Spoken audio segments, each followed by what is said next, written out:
One other thing, Val, you have these things called the Stropko Irrigators. Yeah. I love these. There are a lot of dentists who don't even know about these. Dr. John Stropko developed these for irrigation for endodontics.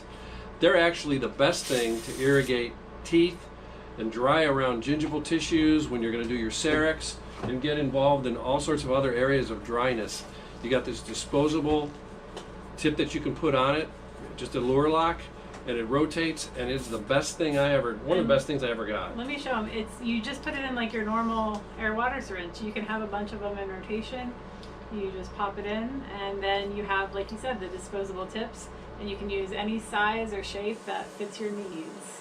Works great. I highly recommend it. I couldn't practice without it. Me neither. And I always think about I have to remember to tell people about this. It's a great tool.